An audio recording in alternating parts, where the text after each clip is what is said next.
ಎಲ್ಲರಿಗೂ ನಮಸ್ಕಾರ. ಯಾರೆಲ್ಲ ನನ್ನ ಚಾನಲ್ನ ಇನ್ನೂ ಸಬ್ಸ್ಕ್ರೈಬ್ ಮಾಡದೆ ನೋಡ್ತಿದ್ದೀರಾ, ಪ್ಲೀಸ್ ಸಬ್ಸ್ಕ್ರೈಬ್ ಮಾಡ್ಕೊಳ್ಳಿ, ಹಾಗೆ ಸಪೋರ್ಟ್ ಮಾಡಿ. ನಾನಿವತ್ತು ಬೆಣ್ಣೆಯಿಂದ ಮನೆಯಲ್ಲೇ ಯಾವ ರೀತಿ ತುಪ್ಪನ ಕಾಸೋದು ಅಂತ ತೋರಿಸ್ತಿದ್ದೀನಿ. ತುಂಬ ಚೆನ್ನಾಗಿ ಬರುತ್ತೆ ಈ ರೀತಿ ಕಾಸ್ಕೊಳ್ಳೋದ್ರಿಂದ. ಸೊ ಯಾವ ರೀತಿ ಕಾಸೋದು ಅಂತ ನೋಡೋಣ ಬನ್ನಿ. ನಾನಿಲ್ಲಿ ಅರ್ಧ kg ಬೆಣ್ಣೆನ ತೊಗೊಂಡಿದ್ದೀನಿ. ಸೊ ಇದು ಫ್ರೆಶ್ ಬೆಣ್ಣೆ, ನಮ್ಮ ಹಳ್ಳಿ ಸೈಡಲ್ಲಿ ಮನೆಗಳಲ್ಲೇ ಸಿಗುತ್ತೆ. ಸೊ ಅದನ್ನು ತೊಗೊಂಡಿದ್ದೀನಿ. ಈಗ ಬೆಣ್ಣೆನ ಫಸ್ಟು ತೊಳ್ಕೊಳ್ಳೋಣ. ಒಂದು ಪಾತ್ರೆಯಲ್ಲಿ ಬಿಸಿನೀರು ತಗೊಳ್ಬೇಕು. ಸುಮಾರಕ್ಕೆ ಬಿಸಿಯಾಗಿದ್ದರೆ ಸಾಕು. ಹಾಗೆ ಇನ್ನೊಂದರಲ್ಲಿ ಬೆಣ್ಣೆನ ಹಾಕಿಬಿಟ್ಟು ಅದರಲ್ಲಿ ತಣ್ಣೀರು ಹಾಕ್ಬಿಟ್ಟು ವಾಶ್ ಮಾಡ್ಕೊಳ್ಬೇಕು. ಬಿಸಿನೀರಲ್ಲಿ ಕೈ ಎತ್ಕೊಂಡು ಬೆಣ್ಣೆಗೆ ತಣ್ಣೀರು ಹಾಕ್ಬಿಟ್ಟು ಈ ರೀತಿ ಸ್ವಲ್ಪನೇ ವಾಶ್ ಮಾಡ್ಕೊಳ್ತಾ ಇರಬೇಕು. ಒಂದು 3-4 ಸಲ ತೊಳ್ಕೊಳ್ಬೇಕು. ಆಗ ನೀಟಾಗಿ ಚೆನ್ನಾಗಿ ಕ್ಲೀನ್ ಆಗುತ್ತೆ ಬೆಣ್ಣೆ. ಈ ರೀತಿ ವಾಶ್ ಮಾಡ್ಕೊಳ್ಳೋದ್ರಿಂದ ಯಾವುದೇ ರೀತಿ ಬೆಣ್ಣೆದು ಸ್ಮೆಲ್ ಬರಲ್ಲ. ಹಾಗೆ ತುಪ್ಪ ಕೂಡ ತುಂಬ ಚೆನ್ನಾಗಿ ಬರುತ್ತೆ. ನೋಡಿ, ಈ ರೀತಿ ನೀರು ಹಾಕ್ಬಿಟ್ಟು ವಾಶ್ ಮಾಡಿಕೊಂಡು ಸಪ್ರೇಟಾಗಿ ತೆಕ್ಕೊಳ್ಬೇಕು. ಹಾಗೆ ಇನ್ನೊಂದು ಸಲ ನೀರು ಹಾಕ್ಬಿಟ್ಟು ಮತ್ತೆ ವಾಶ್ ಮಾಡ್ಕೊಳ್ತಿದ್ದೀನಿ. ಸೊ ನಾನಿಲ್ಲಿ 4 ಸರಿ ವಾಶ್ ಮಾಡಿಕೊಂಡು ಸಪ್ರೇಟಾಗಿ ಒಂದು ಪಾತ್ರೆಗೆ ಹಾಕ್ಕೊಳ್ತಿದ್ದೀನಿ. ನೀವು ತುಪ್ಪ ಯಾವ ಪಾತ್ರೆಯಲ್ಲಿ ಕಾಸ್ಕೊಳ್ತೀರೋ ಆ ಪಾತ್ರೆಗೇ ಬೆಣ್ಣೆನ ತೊಳ್ಕೊಂಡ್ಬಿಟ್ಟು ಹಾಕ್ಕೊಳ್ಳಿ. ಸೊ ದಪ್ಪ ತಳ ಇರೋ ಪಾತ್ರೆನೇ ತೊಗೊಳ್ಳಿ ತುಪ್ಪ ಕಾಸೋದಕ್ಕೆ. ದಪ್ಪ ತಳ ಇರೋ ಪಾತ್ರೆಯಲ್ಲಿ ಕಾಸಿದರೆ ಸೊ ತಳದಲ್ಲಿ ಕೂರೋದಿಲ್ಲ, ಏನೂ ಅಂಟ್ಕೊಳ್ಳೋದಿಲ್ಲ. ಹಾಗಾಗಿ ದಪ್ಪ ತಳ ಪಾತ್ರೆನ ತೊಗೊಂಡ್ಬಿಟ್ಟು ತುಪ್ಪ ಕಾಸ್ಕೊಳ್ಬೇಕು, ಚೆನ್ನಾಗಿ ಬರುತ್ತೆ. ಸೊ ಲೋ ಫ್ಲೇಮಲ್ಲೇ ಇಟ್ಕೊಂಡು ತುಪ್ಪ ಕಾಸ್ಕೊಳ್ಬೇಕು. ನಾನಿಲ್ಲಿ ಅರ್ಧ ಸ್ಪೂನಷ್ಟು ಮೆಂತ್ಯಕಾಳನ್ನ ತೊಗೊಂಡಿದ್ದೀನಿ. ಹಾಗೆ 1 ಏಲಕ್ಕಿನ ತೊಗೊಂಡಿದ್ದೀನಿ. ಇದನ್ನು ಫಸ್ಟು ಏಲಕ್ಕಿನ ಜಜ್ಕೊಂಡು ಹಾಕ್ಕೊಳ್ಳೋಣ.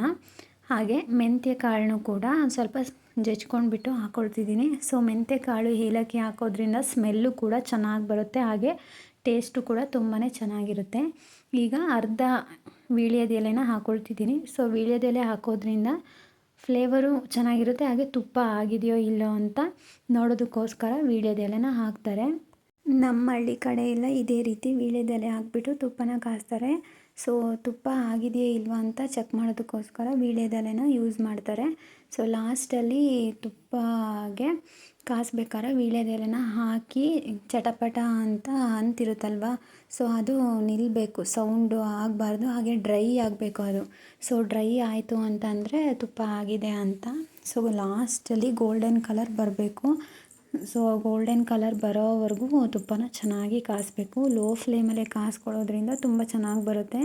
ಜೋರಾಗಿ ಇಟ್ಕೊಂಡ್ರೆ ಫ್ಲೇಮು ಒಂಥರ ಬ್ಲ್ಯಾಕ್ ಆಗಿಬಿಡುತ್ತೆ. ಹಾಗಾಗಿ ಲೋ ಫ್ಲೇಮಲ್ಲೇ ಇಟ್ಕೊಂಡ್ಬಿಟ್ಟು ಗೋಲ್ಡನ್ ಕಲರ್ ಬರೋ ತನಕ ತುಪ್ಪನ ಕಾಸ್ಕೊಳ್ಬೇಕು.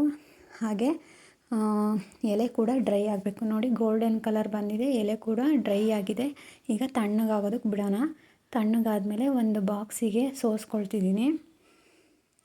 ಸೊ ಈ ರೀತಿ ಸೋಸ್ಕೊಂಡು ಒಂದು 2-3 ಮಂತ್ಸ್ ಆದರೂ ಇಟ್ಕೊಂಡು ಯೂಸ್ ಮಾಡಿಕೊಡ್ಬೋದು. ತುಂಬ ಚೆನ್ನಾಗಿರುತ್ತೆ. ಸೊ ಇನ್ನೂ ಜಾಸ್ತಿ ಇಟ್ಕೊಳ್ಬೇಕು ಭಾಳ ದಿನ ಅಂತ ಅನ್ನೋರು ಬೆಲ್ಲ ಹಾಕಿಬಿಟ್ಟು ಇಟ್ಕೊಂಡ್ರೆ ಜಾಸ್ತಿ ದಿನ ಬರುತ್ತೆ. ಒಂದು 4-5 ಮಂತ್ಸ್ ಇಟ್ಕೊಳ್ಬೋದು. ನೋಡಿ, ಒಂದು ದಿನ ಆದಮೇಲೆ ಈ ರೀತಿ ಆಗಿದೆ. ತುಪ್ಪ ತುಂಬಾ ಚೆನ್ನಾಗಿ ಬಂದಿದೆ. ನೋಡಿ, ರವೆ ಥರ ಎಷ್ಟು ಚೆನ್ನಾಗಿ ಬಂದಿದೆ ತುಪ್ಪ. ನೋಡಿ, ಈ ವಿಡಿಯೋ ನಿಮಗೆಲ್ಲರಿಗೂ ಇಷ್ಟ ಆಗಿದೆ ಅಂದ್ಕೊಳ್ತೀನಿ. ಈ ರೀತಿ ಮಾಡ್ಕೊಳ್ಳೋದ್ರಿಂದ ತುಂಬ ಚೆನ್ನಾಗೇ ಬರುತ್ತೆ, ತುಪ್ಪ ಟೇಸ್ಟಿಯಾಗಿರುತ್ತೆ. ಸೊ ಇವತ್ತಿನ ವಿಡಿಯೋ ನಿಮ್ಮೆಲ್ಲರಿಗೂ ಇಷ್ಟ ಆಗಿದರೆ ಲೈಕ್ ಮಾಡಿ, ಶೇರ್ ಮಾಡಿ, ಹೇಗಿತ್ತು ಅಂತ ಕಮೆಂಟ್ ಮಾಡಿ ತಿಳಿಸಿ. ಇನ್ನು ಹೆಚ್ಚಿನ ವಿಡಿಯೋಗಳಿಗಾಗಿ ನನ್ನ ಚಾನಲನ್ನು ಪ್ಲೀಸ್ ಸಬ್ಸ್ಕ್ರೈಬ್ ಮಾಡ್ಕೊಳ್ಳಿ. Thank you for watching.